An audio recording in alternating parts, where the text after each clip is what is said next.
Μια φορά και έναν καιρό ήταν ένας βασιλιάς που είχε 4 θυγατέρες. Μια μέρα τις κάλεσε κοντά του και τις ρώτησε: Καλές μου κόρες, πόσο με αγαπάτε? Σ' αγαπάω σαν τη ζάχαρη. Του αποκρίθηκε η πρώτη θυγατέρα. Εγώ σ' αγαπώ σαν το μέλι. Είπε η δεύτερη. Εσύ πόσο με αγαπάς? Ρώτησε ο βασιλιάς τη μικρότερη του κόρη. Εγώ, πατέρα, σ' αγαπάω σαν το αλάτι. Του αποκρίθηκε αυτή. Ο βασιλιάς δεν ευχαριστήθηκε καθόλου με αυτήν την απάντηση. Για τόσο ταπεινό με έχεις. Της είπε, αλλά η μικρή του κόρη δεν άλλαζε τα λόγια της και τότε θυμωμένος την έδιωξε και πρόσταξε να πάνε να την αφήσουν στο δάσος. Άσχημα ήρθανε τα πράγματα, αλλά καλά θα γίνουν.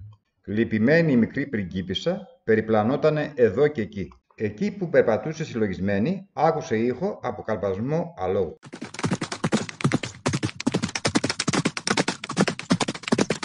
Αμέσως έτρεξε να κρυφτεί στην κουφάλα ενός δέντρου. Μία άκρη από το μακρύ φουστάνι της έμεινε έξω και ο καβαλάρης την είδε. Μόλις αντίκρισε το όμορφο πρόσωπό της, την αγάπησε. Τον αγάπησε και η πριγκίπισσα. Ο ευγενικός πρίγκιπας της γειτονικής χώρας την πήρε μαζί του στον πύργο του και παντρευτήκανε χωρίς αργοπορία. Πέρασε καιρός. Μια μέρα η πριγκίπισσα παρακάλεσε τον άντρα της. Καλέ μου, νοστάλγησα τον πατέρα μου. Θα ήθελα πολύ να μάθω νέα του, να τον ξαναδώ. Δεν σου φέρθηκα καλά. Τι θέλεις τώρα, να τον δεις, να στεναχωρεθείς? Δεν μου φέρθηκε καλά, αλλά τον αγαπάω. Ας τον καλέσουμε στο παλάτι μας να φάμε μαζί. Είπε ο πρίγκιπας. Ο καημένος εκείνος βασιλιάς δεν έμενε πια στο παλάτι. Οι θυγατέρες του τον είχαν διώξει. Λέγανε πως είχε γεράσει. Το βάλανε να μένει σε ένα παλιό σπίτι. Αυτές ζούσανε στο παλάτι και γίνανε βασίλισσες. Άσχημα ήρθανε τα πράγματα, αλλά καλά θα γίνουν. Ο βασιλιάς, ο πατέρας της κοπέλας, δέχτηκε την πρόσκληση και πήγε στο παλάτι. Η κόρη του είχε φορέσει ένα πέπλο και δεν την κατάλαβε. Έκατσαν στο τραπέζι, αλλά η κοπέλα είχε φροντίσει να είναι όλα τα πιάτα όχι με φαγητά, αλλά με γλυκά. Αλλά επειδή ήταν πολύ πεινασμένος, ο βασιλιάς δοκίμασε από κάποια γλυκά.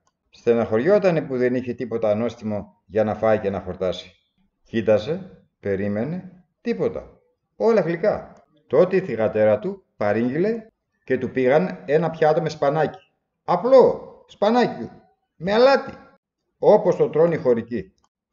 Ο βασιλιάς το έφαγε με λαχτάρα. Η πριγκίπισσα σήκωσε το πέπλο της και ο βασιλιάς αναγνώρισε την όμορφη και μικρή του κόρη. Πατέρα μου, σου είπα πως αγαπώ σαν το αλάτι και η αγάπη μου για σένα είναι αληθινή, παντοτινή. Ο βασιλιάς κατάλαβε πόσο λάθος είχε κάνει. Την παρακάλεσε να τον συγχωρέσει. Την έσφιξε στην αγκαλιά του, κλαίγοντας από χαρά.